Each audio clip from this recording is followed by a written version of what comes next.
매일 성경과 함께하는 오늘의 큐티 시간입니다.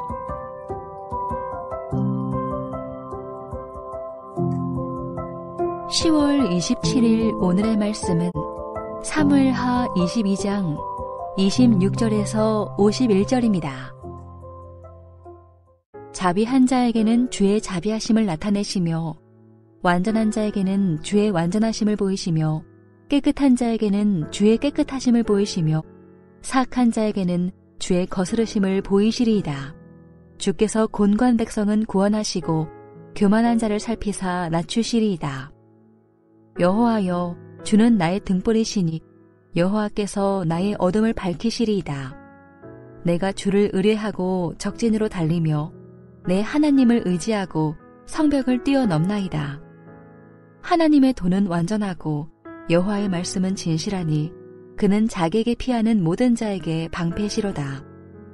여호와 외에 누가 하나님이며 우리 하나님 외에 누가 반석이냐. 하나님은 나의 견고한 요새시며 나를 안전한 곳으로 인도하시며 나의 발로 암사슴 발같게 하시며 나를 나의 높은 곳에 세우시며 내 손을 가르쳐 싸우게 하시니 내 팔이 놋 활을 당기도다. 주께서 또 주의 구원의 방패를 내게 주시며 주의 온유함이 나를 크게 하셨나이다. 내 걸음을 넓게 하셨고 내 발이 미끄러지지 아니하게 하셨나이다.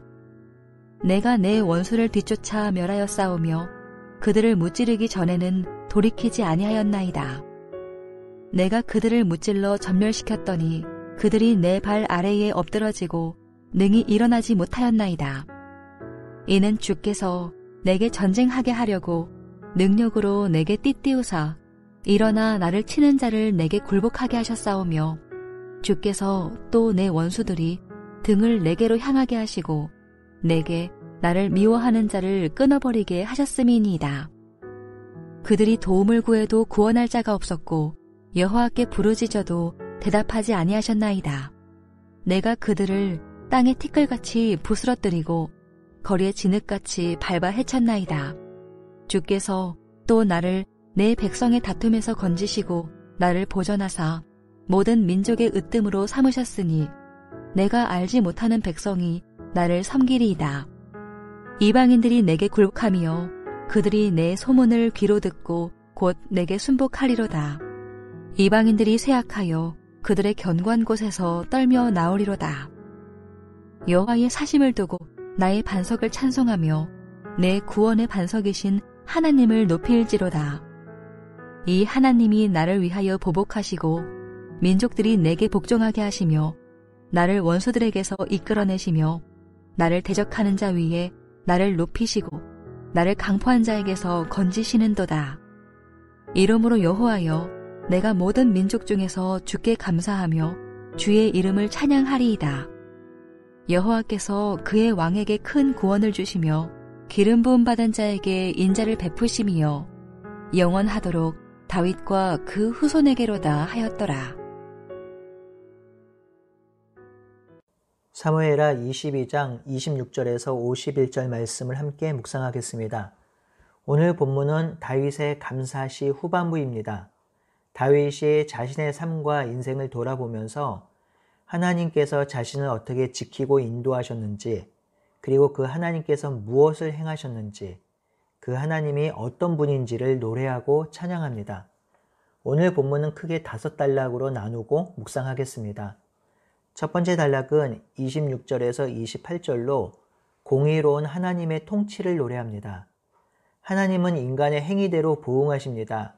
자비한 자에게는 자비하심으로, 깨끗한 자에게는 깨끗하심을 보여주심으로, 사악한 자에게는 주의 거스리심을 보여주심으로, 불쌍한 백성은 구원하시고 교만한 백성은 낮추십니다. 이렇게 하심은 하나님께서 공의롭고 정의로운 하나님이시기 때문입니다. 여러분, 의인이 학대받고 어려움에 처할 수도 있어요. 악인이 형통하고 잘나가 보일 수도 있어요. 하지만 그것은 잠시이고 순간이지 결과가 그리 되지 않습니다. 그리 되지 않는 것은 하나님이 공의와 정의의 하나님이기 때문입니다. 그러니 우리가 묵상하고 신뢰해야 할 것은 하나님의 공의와 정의입니다. 하나님은 불의한 자를 멸하시고 의로운 자를 살리실 것입니다. 두 번째 단락은 29절에서 37절로 보호하시는 하나님을 노래합니다. 먼저 29절에서 30절에 하나님을 등불로 비유하지요. 등불이 상징하는 것은 참으로 많습니다. 직접적으로 어둠을 밝히긴 하지만 등불은 희망과 소망, 밝은 미래가 있음을 보여주지요. 다윗은 하나님을 등불로 비유하면서 하나님이 어둠을 물리치고 앞날을 인도하심을 믿기에 등불이라고 비유했습니다. 또 하나 등불로 비유하는 것은 하나님의 왕되심을 드러내는 비유입니다. 이전에 이스라엘 백성들이 다윗을 이스라엘의 등불이라고 했지요. 이는 자신들의 미래이며 왕이란 표현입니다. 이제 다윗이 하나님을 등불로 고백합니다. 이는 다윗에게 하나님이 나의 왕, 나의 주라는 고백이지요. 30에서 34절은 하나님이 피난처 되심을 노래합니다. 하나님께 피하는 자에게 하나님은 방패가 되시고 반석이 되시고 견고한 요새가 되십니다.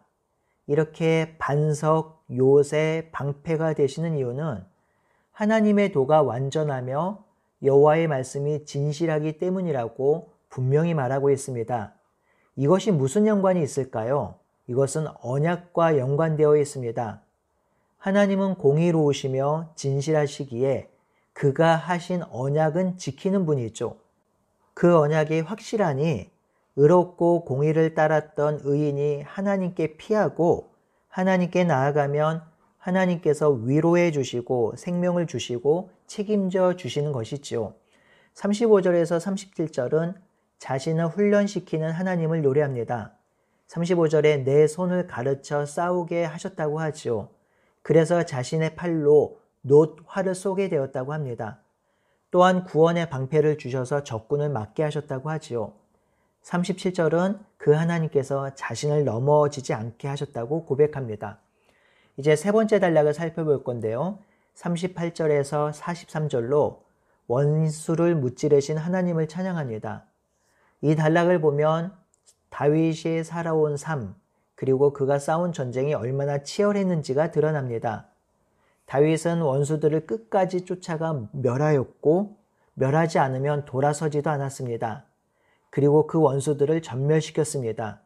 그리고 그 원수들을 다윗의 발 아래 엎드리게 하였고 다시는 일어나지 못하게 하였습니다.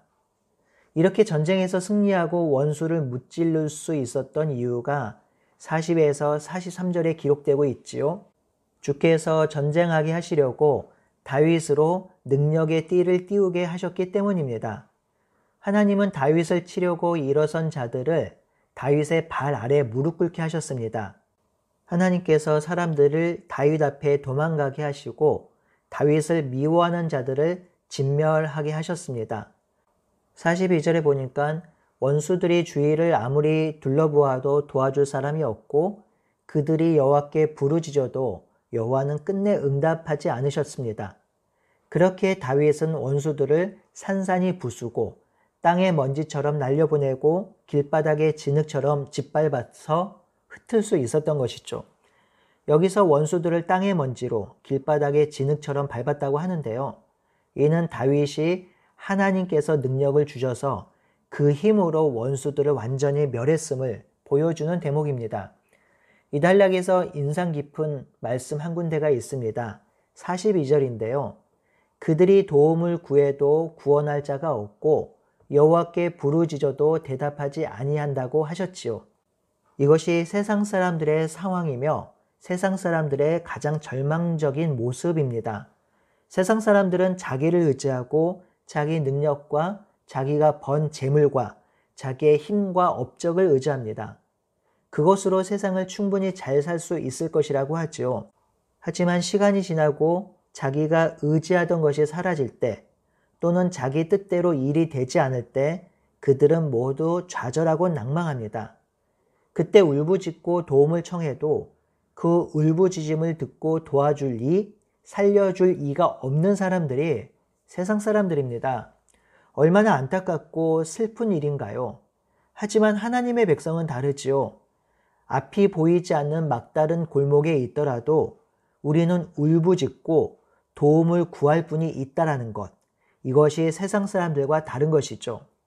우리의 울부짖음에 그리고 우리가 목 놓아 우는 간구에 하나님은 듣고 응답하십니다. 그러니 오늘도 우리의 울부짖음과 간구와 기도를 들으시는 하나님 앞에 나아가는 우리가 되기를 바랍니다. 네 번째 단락은 44절에서 46절로 이방 사람들이 복종하게 됨을 노래합니다. 44절에 다윗이 알지 못하는 백성이 다윗을 섬길 것이라고 했습니다. 45절에도 이방인이 다윗에게 굴복하고 다윗의 소문만으로도 복종할 것이라고 했지요. 46절에 이방인이 쇠약해지고 사기를 잃고 그들이 믿고 있던 의지하고 있던 견고한 요새에서 떨면서 항복할 것이라고 합니다. 이는 궁극적인 하나님의 백성의 승리를 보여줍니다. 이방인들이 자기가 가진 군사력과 힘과 지략으로 다윗을 이기고 하나님 나라를 무너뜨릴 수 있을 것이라고 생각했지만 결국은 그리 되지 않는다라는 것이죠. 결국 하나님을 모르는 이방인들, 하나님을 거부하고 하나님을 등진 자들은 하나님이 없는 인생의 종국을 맞이할 것입니다.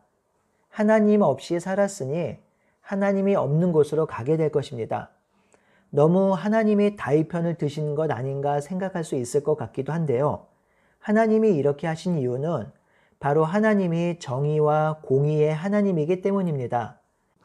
다윗이 정의와 공의의 하나님 편에 서 있기에 그에게 은혜를 베푸신 것이고 세상의 이방인들이 정의와 공의를 무너뜨리고 하나님을 등졌기에 그들을 무너뜨린 것입니다.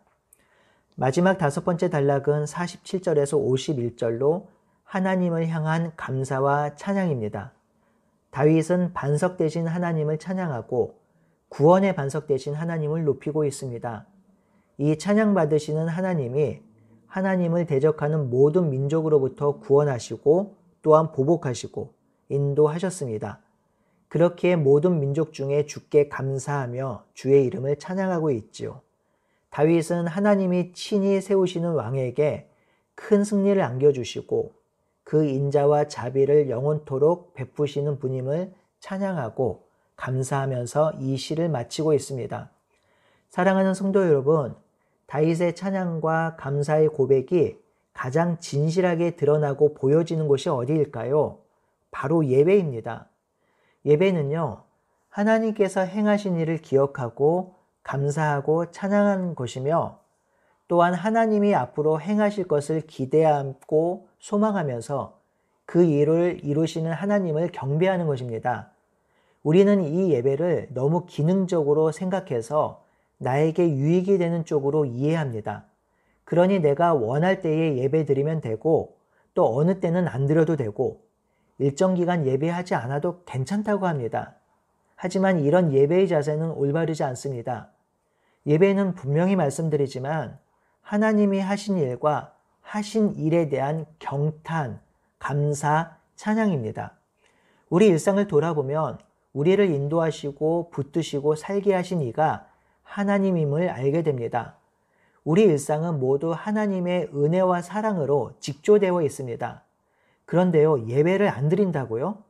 그러면 그는 하나님과 관계 맺지 않고 사는 것이 분명합니다. 하나님과 관계를 맺고 그 은혜와 사랑으로 산다면, 그리고 그것이 믿어진다면 우리는 목숨 걸고 예배를 드릴 수밖에 없어요. 하나님의 은혜와 사랑이 나를 살리게 한다면, 그것을 믿는다면 우리는 하나님을 찬양하고 예배할 수밖에 없습니다. 오늘 하루도 하나님이 베푸신 은혜와 사랑을 기억하고 누리면서 하나님을 예배하는 삶을 살고 또 주일에 하나님을 예배하기를 간절히 바라고 소원합니다. 아멘.